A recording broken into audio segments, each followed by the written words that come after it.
Thank you, Madam ED, for that wonderful background about Empress International Foundation.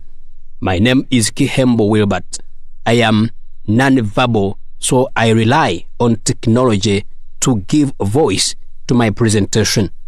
I serve as an ICT consultant with Empress International Foundation, Uganda, and over the past 1.5 years, I have had the privilege of coordinating some of our key projects and witnessing firsthand the positive impact they have on both learners and teachers. Today, I am excited to walk you through our presentation, which focuses on how we are championing inclusive education and digital accessibility in Uganda, especially through the lens of reasonable accommodation. My passion for this work comes from my own journey. Growing up, my parents and I had little hope that I would ever be enrolled in school. We lived with uncertainty until one day I cried to my mother asking to accompany her to the school where she worked. That small step marked the beginning of a shift in my life. Simply being in a school environment, even without sitting in class at first, stimulated my mind. After a year, I started attending classes, but I struggled with writing using a pen. The breakthrough came when my parents discovered that I could use a laptop to take notes and sit exams. That was the turning point, and to this day, I still rely on my laptop in my university studies. This personal experience is what fuels my passion for the work we do at Empress.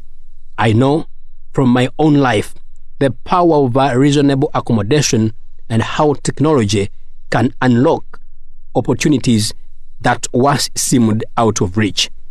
Slide 2. About Empress International Foundation.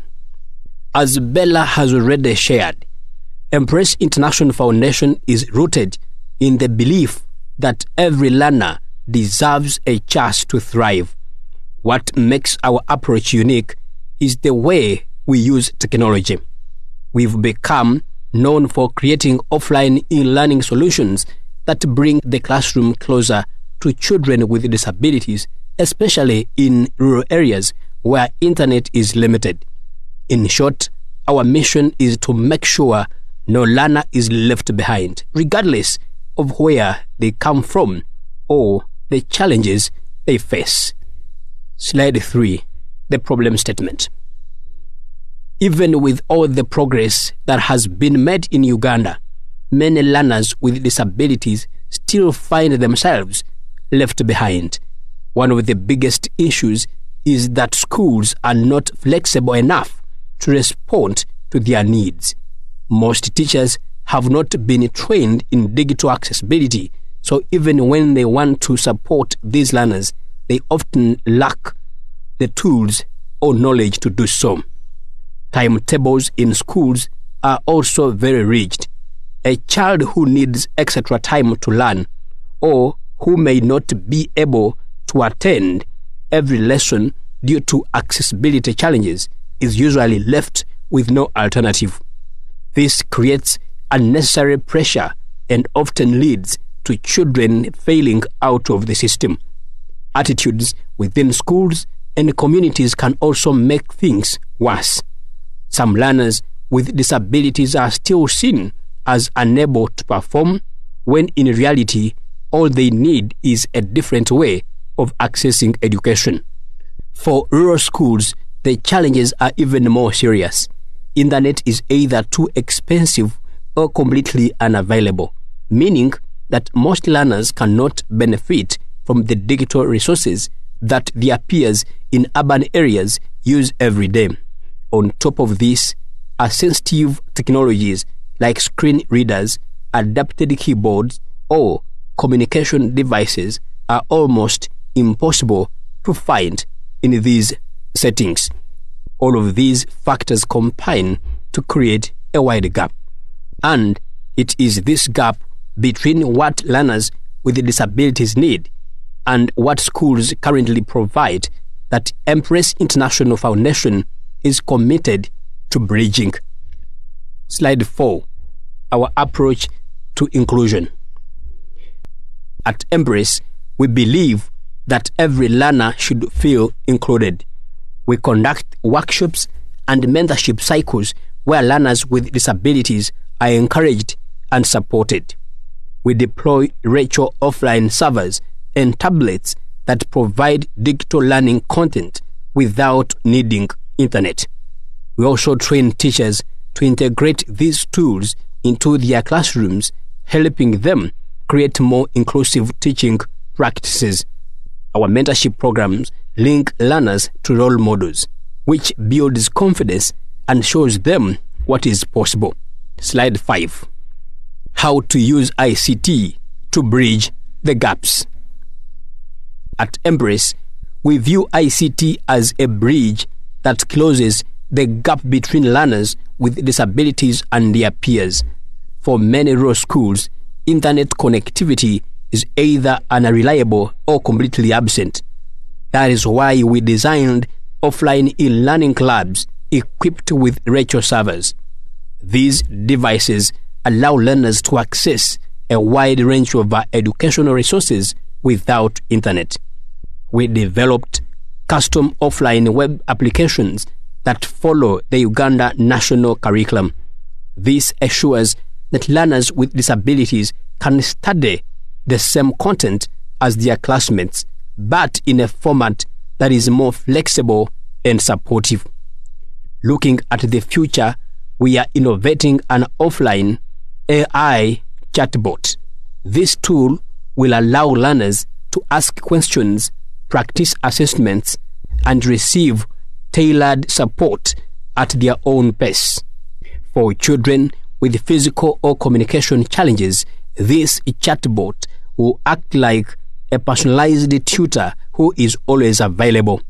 Through these ICT solutions, we are creating a learning environment where learners with disabilities are no longer left behind, but instead have equal and dignified access to knowledge. Slide 6. Achievements so far. Our ICT innovations have already transformed lives in meaningful ways. We have reached over 12,000 learners across our partner schools, giving them opportunities to learn using technology just like students in urban and international schools. Teachers have gained new skills and are now more confident in integrating ICT into their lessons. Before, some teachers saw technology as an extra burden, but after training, they now see it as a tool that saves time, improves lessons delivery, and supports learners with diverse needs. Beyond technology, learners are connected to mentors who guide them in building self-esteem, life skills, and practical knowledge. These mentorship cycles have shown that inclusion is not just about access to the classroom, but about preparing learners for the future. Most importantly, the modules we are developing are being recognized as examples that can inspire policy change. Our offline systems show that it is possible to deliver quality, accessible education even in the most remote communities. This is a strong contribution to shaping Uganda's broader reasonable accommodation strategies. Slide 7. Embrace and reasonable accommodation. At Embrace, we see reasonable accommodation as more than just ramps or modified classrooms. While we do assure our partner schools have accessible toilets and ramps, we also focus on digital accommodation so that every learner can access the curriculum in a way that works for them.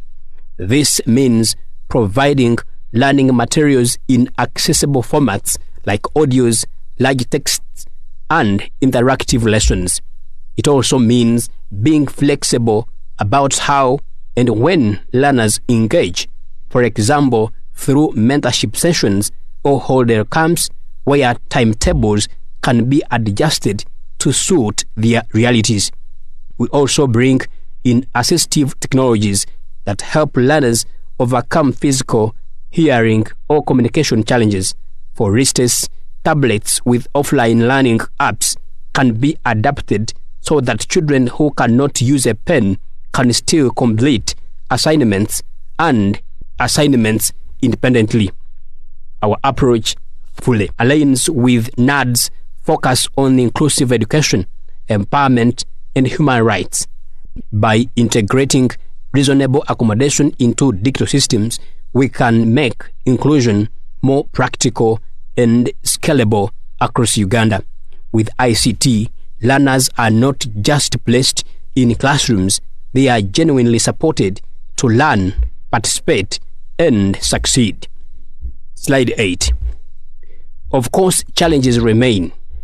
Limited funding prevents us from scaling innovations widely.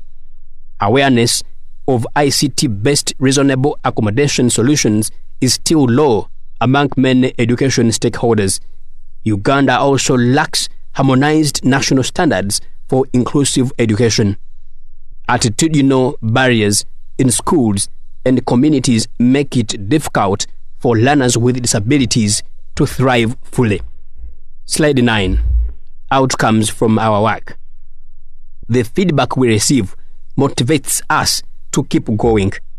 Learners report feeling more included and more confident in class. Teachers say their skills have improved and that ICT is supporting, not burdening their work. Parents are grateful for flexible modules such as community parents gatherings, including workshops, holiday camps, and mentorship cycles. Communities also recognize ICT as a powerful tool that bridges the education divide between rural and urban areas. Slide 10. Way forward. Looking ahead, Embrace will continue to engage with the Reasonable Accommodation Technical Working Group. We want to document and share our best practices so that other schools and organizations can benefit. We look forward to expand digital accessibility modules to more schools and continue innovating, especially with offline AI and ICT solutions that directly support learners with disabilities. In conclusion, Embrace International Foundation believes that no learner should be left behind. We combine live experiences with digital innovations to create inclusive education modules. Together with NAD, government, OPDs, and development partners, we can make reasonable accommodation a reality in every Ugandan school. Thank you for listening.